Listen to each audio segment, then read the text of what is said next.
It's the principle of pleasure. The fifth house is the house of pleasure and creativity, and it represents playfulness, attention, and your inner child. And so, in this video, we're going to be diving into the fifth house and exactly what it is and what areas of life it covers. And so, if you are new to me or to the channel, or to any of my content on social media land, my name is Kay Catrice. I am the Natal Chart Navigator. I am an intuitive energy reader and educator, and I help open minded women to understand who they are energetically so that they can live their best life and live their best lives by using the energies that they were born with. And so, the fifth house in the birth chart, it is ruled by the natural sign of Leo, and the ruling planet is the sun. Okay, and so the fifth house in astrology is all about our unique creative expression. This area rules our passions and how we find pleasure and joy in life. Love, romance, and dating are all a part of the fifth house, as well as our relationship with our children and our own inner child. Okay. Um, and so you can learn a lot more about these things and how they show up in your life by looking at the zodiac sign that is on the fifth house in your birth chart, along with any planets that are in that house as well. Now, no matter what sign is going to be on the house, it will always have a Leo like flair to it. Okay. And so, some key themes for the fifth house would be pleasure, romance, creative expression, passions, fun and games, and children. And so, the fifth house in your birth chart is the domain of creative self actualization. And so, once the ego has been established in the fourth house, it's now ready to leave its mark on the world. And so, this area rules how we express This area rules, and so this area rules how we express our joy, love, creativity, and our unique essence. Okay. And so the hobbies, the games, the activities that all bring you pleasure are represented here. So the fifth house is your playground. Okay.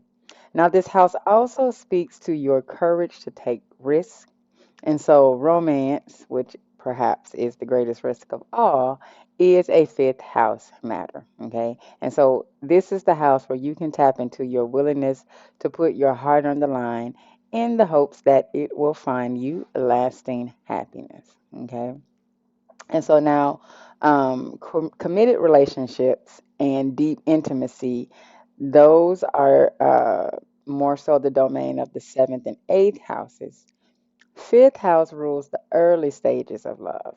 So it'd be like, flirtation and dating and casual sex. And so the sign on this house, okay, colors your pursuit of these endeavors. So, example, if you have Taurus in the fifth house, okay, you may be a very sensual lover, but yet kind of cautious to put yourself out there. If a more secure emotional foundation has not been developed in your fourth house, you may even have more difficulty with expressing love. Okay. Creativity also brews in this house as well. And so your thoughts, your feelings, and your ideas are all expressed through creative means. So, fifth house rules the arts, including dance, music, theater, painting, etc. Okay, remember this is the natural house of Leo, and Leo is the performer energy of the zodiac. And so, since children and childbearing are the biological means by which we pass down our individual essence, they are also influenced by this house as well. And your inner child, if you have issues with your inner child or you're just wanting to tap into your inner child, start here at the fifth house. Okay. And so, if you're having any questions about romance or you're having any issues with connecting with your creative passions, with connecting with your inner child, with, what is it? If you're somebody who you're like, you know what, I've been so serious, I don't even know how to have fun, I don't know what things light me up. Start with your fifth house, start exploring your fifth house, um, and it will give you some insight on those questions, okay? And so now we're going to move on into if you have any planets in the fifth house. Okay. So the house itself is, the area of life. And then you have the sign on the house, which is how that area of life is expressed by you. And then if you have any planets in that house, then that's just the secret extra sauce. Okay. And so if you have planets in the fifth house, they want your attention. And so these planets point to how you express love, joy, and creativity. Now, if you're somebody like me, I have a fifth house stellium. So I have my moon, Mars, Uranus, and Neptune in this house. So the fifth house for me is pretty significant. It's something pretty significant energy in my life. And so if you may be the same or whatever house you have a significant amount of planets in, that's an area of your life that's really, really going to be important for you this lifetime. And so you need to really get to know, um, that area of life well. Okay. And so if you have the sun in your fifth house, okay, you like attention, whether you want to admit it or not. Okay. Um, because remember, fifth house is Leo, and the sun rules Leo. And if you know any Leos, they like attention. Okay. Um, and so the unique way you express love and creativity is contagious. Just try to remember not to hog the spotlight, share the spotlight with others. And so if you have the moon in the fifth house, then you are probably not good at hiding your emotions. If anything, you can be a little on the dramatic side. Mhm. And that's because it's important for you to love fiercely and to be loved in return. Okay. Now, if you have Mercury in the fifth house, Mercury is your thought and communication. Um, Whether you are writing a poem or telling a joke, your words can light up the room, and you've got a witty sense of humor and are likely to be attracted to others who also enjoy good banter. They have a great sense of humor as well. Now, if you have Venus in the fifth house, you're more than likely a hopeless romantic. Um, you make a fun and loyal and passionate lover. You also have a refined taste for the arts, but just try to keep the theatrics on the stage and out of your love life. Okay. Now, if you have Mars in the fifth house, despite your playfulness, you take winning seriously. In fact, you have a lot of energy to put towards anything you're passionate about, from romance to creative projects. Just don't let it, go to your head. Don't get all pissed off and want to go fight people because you ain't win. Now, if you have Jupiter in the fifth house, a sense of optimism and confidence fills up your love affairs and recreational interests. Um, Try not to get greedy at the slot machines because fifth house also governs gambling. And so when you have Jupiter here, Jupiter expands wherever it is.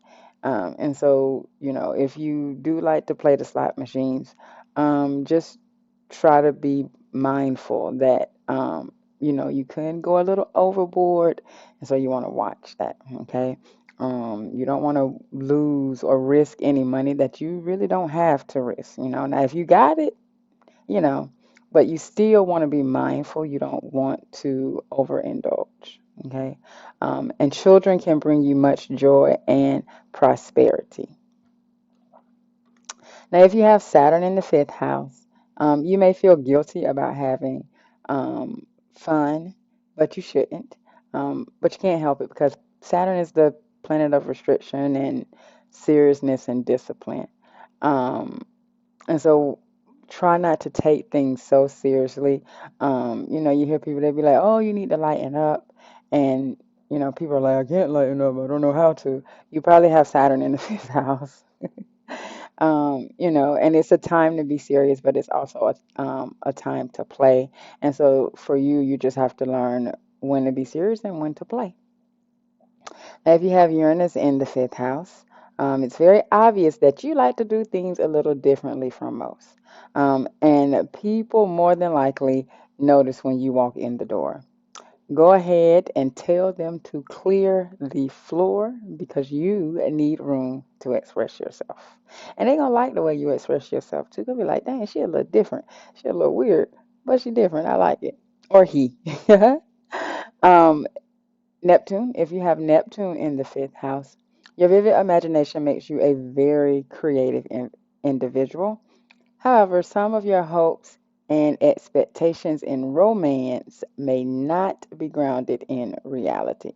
Um, Especially if you have this placement and it is square, your Venus, you you always want to take a step back and look at your relationship or whatever it is that you're doing and making sure that you aren't wearing rose colored glasses because that is an aspect that can really make you wear rose colored glasses, especially in relationships. And so you definitely want to always be mindful of that. I'll go more into that when I start discussing aspects. I'll go more deeper into that. And so, if you have Pluto in the fifth house, your soul has a strong desire to discover its own unique purpose and evolving past patterns of needing to be seen will help you find a socially relevant need for your gifts and talents. Wherever Pluto is, there is transformation. And so, whatever in a past life you may have been, thirsty for attention. And so Pluto is going to transcend you past that. Okay. Now, if you have Chiron in the fifth house, your early wounds to your creative expression may shadow your self esteem. Okay. And so you're learning that doing something because it brings you joy is the only reason that you need to be doing it. You don't need any approval or you don't need people to like what you're doing as long as you like what you're doing. That's really all that matters. Now, if you have the North Node here, a sense of feeling different may keep you in the shadows or detached from expressing your true expression. And so follow your heart and embrace what makes you extraordinary. That is because your North Node is your soul's journey. It's where your soul is prompting you to go in this lifetime. Now, your South Node is where you've been and you currently are, and you never want to completely detach from your South Node, but you do want to not be so so rooted in the South Node. You want to use the South Node when it is, appropriate, but be focused on your North Node. Um, as those are opposite points, balance is definitely key um, with those energies. And so for South Node, you have a creative spirit, but you may be getting a little too preoccupied with being special. Your mission is to detach from the need of approval and embrace the uniqueness in everyone. And so now, if when planets transit your fifth house, okay, so planets that transit your fifth house impact your romantic ups and downs, as well as the opportunities for you to express and enjoy yourself. And so, what presents itself during these transits will depend upon the planet that you have here, the planets that not only are transiting the house, but if you have any planets in the house, and how that transit is interacting with the rest of your chart. Okay, so for example, if you have Saturn transiting your fifth house, okay, This could help you to turn a hobby into a profession, or it could trigger a creative block. Okay. Now, Pluto transit in the fifth house can be a deeply transformative period of personal expression, or it may be a time when you become obsessively involved with a love. If romance is what you're after, then you want to really pay attention to where Venus is. And if Venus is transiting your fifth house, that is when sparks could fly. Okay. And so, again, fifth house has it's all about pleasure and creativity and love and romance and dating and sex, casual sex, and all of the things, all of the fun and joy things of pleasure. And so, moving on to the sixth house in the next video, we're going to be diving into what that house is and how you apply it into your life. And so, if you found value in this video and you would like to continue on with the house's journey, you can subscribe and click the bell so that you get notifications when I upload the next video or go live on the channel. Also, if it's resonated with you, you can give it a like. Um, that greatly helps to grow the channel. And if you would like to work with me, I'm going to have all the information in the description box below so that you can work with me. Um, you can either book a reading with me, you can book a chart consult if you already had your chart. If you've had your chart and you've gotten a reading, but you weren't able to ask the reader, you had questions, but you didn't have the opportunity to be able to ask the reader your questions. If you would like me to evaluate your chart so that I can answer the questions that you have, you can definitely do that as well. All of that information will be in the description box below. And if you would like to connect with me on social media, I will have my information there as well. So, have a great rest of your day. And remember, possibilities are endless. If you can see it in your mind, then you can hold it in your hand. And that should make you smile because you really do create your own reality. Have an amazing one.